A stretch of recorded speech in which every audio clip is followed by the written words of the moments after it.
Assalamualaikum warahmatullahi wabarakatuh. Selamat siang ibu-ibu, gimana kabarnya? Baik, alhamdulillah ya. Nah, pada kesempatan kali ini selamat datang di pertemuan peningkatan kemampuan keluarga. Jadi sebelum kita mulai, alangkah baiknya kita pemanasan dulu ibu-ibu. Biar tidak ngantuk siang-siang hari ini. Pasti jam-jam segini kan ya ngantuk lah pasti. Kita tepuk P2K2 dulu ibu-ibu. Yuk sama-sama tepuk P2K2. Pertemuan peningkatan kemampuan keluarga. Terima kasih ya sobat, seperti ini pada semangat ya. Nah, baik ibu-ibu, pertemuan ini kita sudah memasuki sesi 2 ibu-ibu. Apa sih sesi 2 itu? Nah, di sini kita lihat memahami perilaku anak ya. Memahami perilaku anak. Jadi di sini kita belajar bagaimana meningkatkan perilaku baik anak ya. Bagaimana kita menghadapi perilaku buruk anak. Tapi sebelumnya ibu saya ingin menyampaikan nih tentang mengingat kembali apa yang telah dipelajari sebelumnya gitu. Masih ingat gak ibu-ibu apa yang telah dipelajari sesi 1 itu ibu-ibu? Tentang apa? Tentang popon ya, tentang menjadi orang tua yang lebih baik. Terima kasih Ibu Popon. Ada lagi? Apa? Oh ya, betul, menahan emosi, mengendalikan emosi. Terus ada lagi ya, melibatkan, itu yang paling utama, melibatkan suami ibu-ibu ya. Jadi jangan kita sendiri, jangan kita mengurus anak itu sendiri tanpa melibatkan peran ayah gitu ya. Jadi bagus itu ibu, ketika kita sedang sibuk, biasakan kalau ibu sibuk ya ayahnya, luangkanlah untuk membantu dalam mengasuh anak. Terus juga hati-hati ya, di dalam rumah tangga pasti ada konflik ya, untuk dijauhkan atau dihindarkan di depan anak gitu, untuk diselesaikan. Nah, terima kasih ibu atas pendapatnya. Nah, sekarang kita buka buku pintar ya. Kita lihat buku pintarnya. Di situ ada gambar apa ya? Di situ adalah tentang praktek menjadi orang tua yang lebih baik. Di situ ada Pak Rusli, ada ya, ada Pak Rusli itu lagi sedang apa? Lagi sedang bermain sama anaknya Ita, Dewi, ya, Lili. Nah, ada sudah mempraktekkan ibu-ibu di situ yang meminta bantuan pada pasangannya tadi yang sudah saya jelaskan ya. Di halaman 4 tuh, mendengarkan anak yang sedang berbicara, menatapnya dengan penuh kasih sayang, senyuman ya bu ya. Terus membelai rambut anak atau mengusap kepalanya ketika lagi habis mau sekolah, kita isi rambutnya.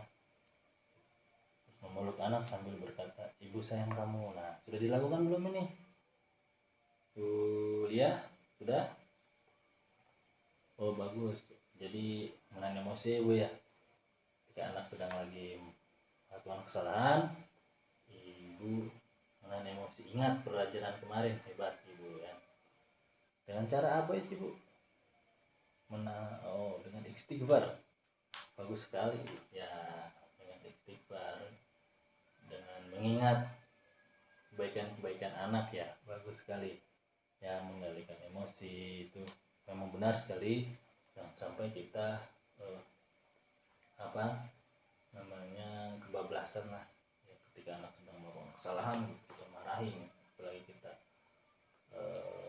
cubit ataupun melakukan kekerasan gitu. Jadi percuma gitu gitu. Jadi kita mempraktekkan ini sesi pertama waktu itu, kalau tidak kita praktekkan percuma kita belajar dan hadir di sini kalau tidak dipraktekkan. Mengapa? Karena memang praktek ini bertujuan untuk membangun keluarga yang bahagia, membangun keluarga yang menjadi lebih baik, bahkan lebih baik dari sebelumnya gitu loh. Jadi sangat sayang kalau misalkan tidak diterapkan poin-poin minimal satu aja ya. Ibu kuliah bagus itu tadi, menahan emosi dengan istighfar ya, mengingat hal yang baik. Ibu Popon tadi melibatkan suami ya dalam mengasuh anak. Nah, perlu diingat ibu-ibu bahwa pelajaran kita ini hari ini adalah memahami perilaku anak. Di sini perilaku anak ya, kita harus pahami dulu perasaannya. Contoh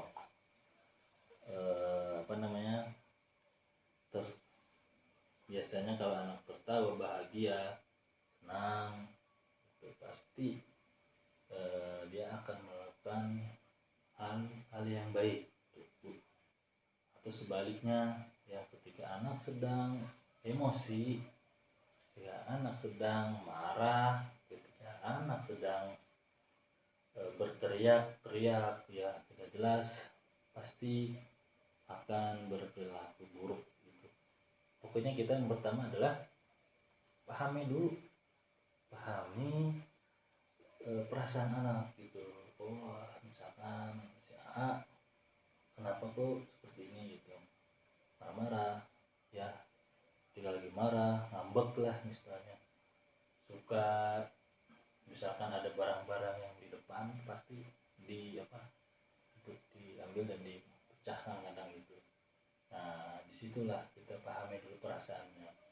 Begitu juga kalau misalkan anak ibu ketika dibelikan mainan pasti seperti apa, Bu? Baik ya, perilaku baik, disuruh biasanya belikan gula misalkan, mau gitu kan.